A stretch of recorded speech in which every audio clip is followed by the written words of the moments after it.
কিছু সময় পিছতে গৃহমন্ত্ৰী অমিত শ্বাহ আহি পাব কামাখ্যালৈ আৰু এই মুহূৰ্তত পীযুষ হাজৰিকা ইতিমধ্যে আহি কামাখ্যাত উপস্থিত হৈছে। আমি সবিশেষ কথা পাতিম। গৃহমন্ত্ৰীগৰাকীয়ে আজি কেইবাটাও ইতিমধ্যে গুৰুত্বপূৰ্ণ কাৰ্যসূচী যিহেতু গুৱাহাটীত আছে আৰু ইয়াৰ পাছৰ সময়ত কেনেকুৱা ধৰণৰ কাৰ্যসূচী তেওঁ থাকিব। অমিত শ্বাহ ডাঙৰীয়া ইয়াতে আহি উপস্থিত হ'ব মা কামাখ্যাৰ মন্দিৰত পূজা কৰিবৰ কাৰণে। 4টা বজাত এইখিনি জেগাত আহি পোৱাৰ কথা। তাৰপাছত তেখেতে আমাৰ মেডিকেল কলেজলৈকে যাব। গুৱাহাটী মেডিকেল কলেজত আমাৰ কেঞ্চাৰ ইনষ্টিটিউটত এটা বিশেষ কাৰ্যসূচী আছে। তাৰ পৰা তেখেতে যাব কলাক্ষেত্ৰলৈকে। কলাক্ষেত্ৰত আমি 2টা কাৰ্যসূচী হাতত লৈছোঁ। মাননীয় মুখ্যমন্ত্ৰী ডাঙৰীয়াৰ বিশেষ তৎপৰতাত আমি যিসকল ক'ভিডত মৃত্যু হৈছে তেওঁলোকৰ পৰিয়ালক 1 লাখকৈ টকা দিয়াৰ ব্যৱস্থা কৰিছোঁ। এই আঁচনিখনত মাত্ৰ চাকৰি কৰা মানুহ, বৰ্তমান চাকৰি কৰা মানুহৰ পৰিয়ালেহে নাপাব, কিন্তু আনকি পেঞ্চন হোল্ডাৰেও পাব, পেঞ্চন হোল্ডাৰৰ ফেমিলিও পাব। এই মুহূৰ্তত আমি আজি 100জন ব্যক্তিক এই টকা প্ৰদান কৰি মাননীয় গৃহমন্ত্ৰীৰ দ্বাৰা এই কাৰ্যসূচী আৰম্ভ কৰিম। আৰু তামোলপুৰত এখন মেডিকেল কলেজ স্থাপন হ'ব। এই মেডিকেল কলেজ স্থাপনৰ কাৰণে আধাৰশিলা স্থাপন কৰিব সন্মানীয় গৃহমন্ত্ৰী অমিত শ্বাহ ডাঙৰীয়াই। তাৰপাছত তেখেতে হয়তো আমাৰ দলৰ কাৰ্যকৰ্তাসকলক, ৰাজ্যিক পৰ্যায়ৰ কাৰ্যকৰ্তাসকলক খন্তেকখনৰ বাবে মিলিত হ'ব। তাৰপাছত দিল্লীলৈকে ৰাওনা হ'ব।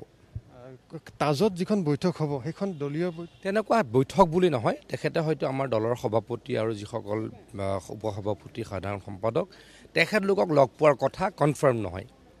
কালি যিখন শ্বিলঙত যিখন কনফাৰেন্স হৈছিল যথেষ্ট গুৰুত্বপূৰ্ণ। 2খন আচলতে ৰাজ্যৰে যি সীমা সমস্যা, সেই সমস্যা সমাধানৰ ক্ষেত্ৰত চাওক, মই এটা কথা অত্যন্ত গুৰুত্বপূৰ্ণ। মই এদিন কেবিনেটতো, আনকি আমাৰ যেতিয়া কেবিনেট বহিছিলে, মই মাননীয় মুখ্যমন্ত্ৰী ডাঙৰীয়াক সুধিছিলোঁ যে মুখ্যমন্ত্ৰী ডাঙৰীয়া, অসমৰ এই বছৰৰ পাছত বছৰ ধৰি যি সীমা বিবাদ আছে চুবুৰীয়া ৰাজ্যৰ লগত, তাৰ কিবা ছেটেলমেণ্ট হ'ব নোৱাৰে নেকি? মাননীয় মুখ্যমন্ত্ৰী ডাঙৰীয়াই কৈছিল নিশ্চয়কৈ পাৰে। এইটো যদি আমি অলপ ভাল মন লৈ অলপ চিৰিয়াছলি কৰোঁ, আমি অলপ যদি সাহসৰে কৰোঁ বা আমি যদি মিলা প্ৰীতিৰে কৰোঁ, তেতিয়া নিশ্চয়কৈ পাৰে। এইটো অত্যন্ত জৰুৰী কৰিব লগা। কাৰণ প্ৰায় 3 মাহৰ পাছে পাছে এটা হুলস্থুলীয়া পৰিৱেশৰ সৃষ্টি হয়। অমুকে আহি পেলাই দখল কৰিলে, তমুকে আহি পেলাই দখল কৰিলে। আমাৰ অৰুণাচলৰ লগতো বিবাদ, নাগালেণ্ডৰ লগতো আমাৰ সীমা বিবাদ, আমাৰ মেঘালয়ৰ লগতো সীমা বিবাদ। গতিকে আমি চুবুৰীয়া ৰাজ্যকেইখনৰ লগত যদি প্ৰত্যেক 2 মাহৰ 3 মাহৰ পাছে পাছে এনেকুৱা এটা কাজিয়া সদৃশ পৰিৱেশৰ মাজৰে থাকোঁ, তেতিয়াতো আমাৰ অসুবিধা হ'ব।